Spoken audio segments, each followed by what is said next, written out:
Exams are over. Good morning, everybody. Welcome to Mega Mike as we discover what student life means beyond classrooms. I'm Avishi. I'm Avantika, and today we will delve into a question we all ponder upon. What do students actually do after the examination? Is it just Netflix and naps, or people reconnect with their social lives, maybe their hobbies? Or do people like me have this lingering anxiety of whether their exams went well? Well, let's find out, and along the way, we'll ask and answer questions that a lot of us will actually relate to.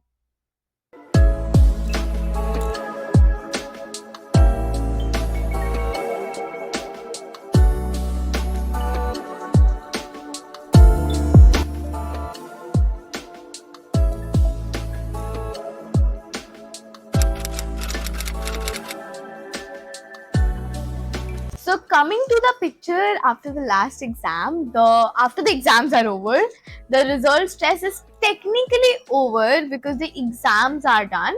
But the anxiety that creeps at you, the constant what if feeling, how did my exams go? Is that answer correct? Is it considered? Is it going to be marked well? And tons of things. Exactly, and especially with some groups of students running to the teachers right after the last exam. Ma'am, is that question right? Will I get that one mark? And then with a pen and paper calculating their predicted marks and telling other students the predicted marks. That I think creates a great sense of anxiety. No hate, but yes, I do agree. It does make you think about everything you did not want to think about initially. And I think the key is to keep comparison out of that frame. Like, Yes. stop focusing on what others wrote and start thinking about what you wrote and whether it was correct. And not and mainly focus on how it helps you as a person develop. Keep others out of the pictures, even if your friends have written something different. That is not much of a concern. As long as you are focusing on yourself, everything is gonna go well. Yes, and you know what they say, you are your own competition. So be better than you were yesterday. Don't compare yourself with someone else or maybe your neighbor or anyone. And ask your parents, I know they will, they obviously will. But sometimes maybe keeping yourself isolated from that environment makes you a lot happier and healthier. That is very true. So now back to exams. The exams are over, the results are out, the stress is done. You are relaxed and you can do a quite self check on what went wrong, where you went wrong. And especially when the results are out, a lot of students focus on thinking that am I not enough? But I think that exams do not define your abilities, but it defines that how you did under one day of pressure. And you can always use that as a chance of self assessment and self growth and be better than you were. Exactly, that is so true. Going wrong somewhere does not mean you're bad at that, right? It means that you need help or maybe improvement in working towards how you represent yourself and your abilities under pressure. And after examinations, many of us realize that we need to change our study routine. Some realize we do it better in the morning, some in the night. And then maybe we set mini goals like revise 10 pages a day or study one chapter a day or something like that. On a side note, that works so well because I did that for myself. I'll do 10 pages of this chapter today. And guess what? It actually worked. But coming back to that, yes, I think after exams, there is this very healthy, clean sort of self check where you decide what works better for you, and the journey is completely personal because every student differs in their requirements. Some might require flashcards, for some studying in a group is better, while some can focus better isolated in a room when they're studying.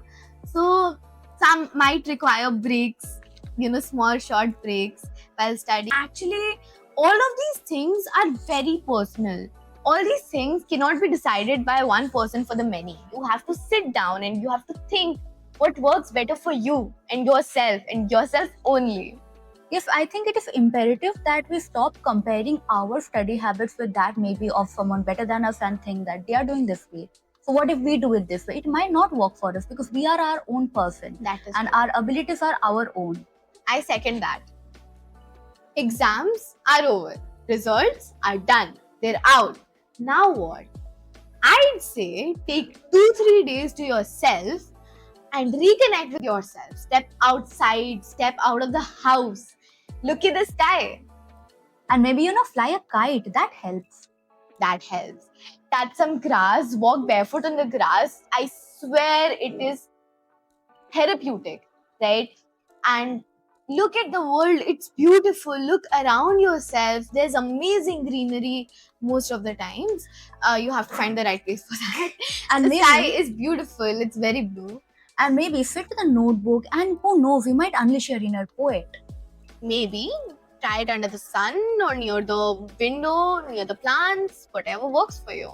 Get a huge canvas and spray as many colors as you want, whatever you want to paint, whatever you want to portray. Whatever helps you unleash your inner creativity, take that liberty, because it really helps. It's not just I cannot do this, I am a commerce student, I am a science student, I am a humanities student, I have accounts, I have physics, I have pol science. Understandable, all of that is real, but what is real too is you and yourself and what you enjoy the most. Don't let that slide. So before we wrap up for today, here's a few questions that you need to think on for yourself.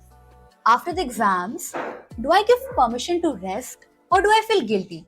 Do I take this as feedback or final judgment? Now, as much as I would like to answer it for you, it is totally on you how you like to delve into that and think about it and answer it. But trust me, there's, to be honest, only one right answer in all of those cases. But moving on, I think we all need to focus on what helps us, as I've said it a number of times previously, what study methods should we use next that is going to help us, benefit us. How do we as people develop from what we've learned? Think about those questions, maybe write them down, talk to a family or a close friend or anyone.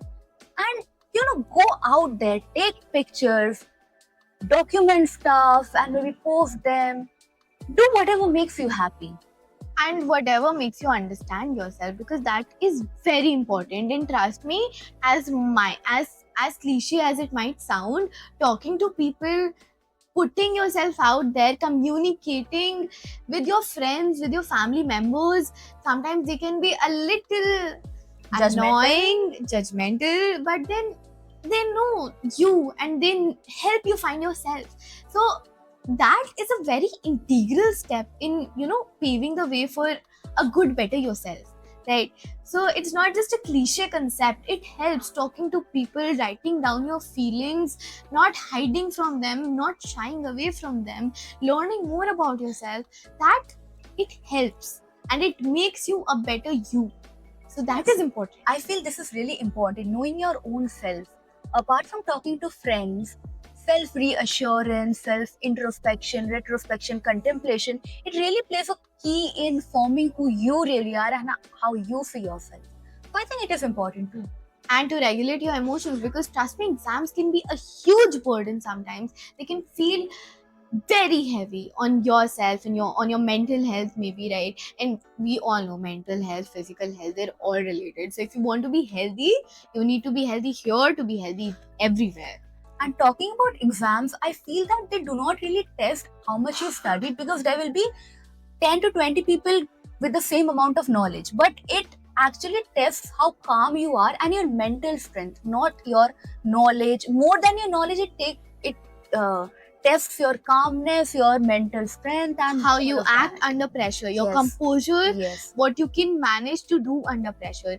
Exactly, that is what we've mentioned previously. Exams are just one particular day of how you performed under pressure on that day. And there's more to come. There are many more to come. You can always fix it. And you can always work on improving it. It is not the end of the world, but take them seriously. I mean it. I second that for the second time. But that's it for the today's episode of Mega Mic. Reflect on it and remember to take failures as lessons, not setbacks. Yes. We'll be back with more honest conversations from student life. Until then, take care of your marks, but also your mind. That is very important. And remember, your journey as a student is yours only, and no one else's matters in the process. focus on yourself, stop comparing, talk to people a lot. That helps.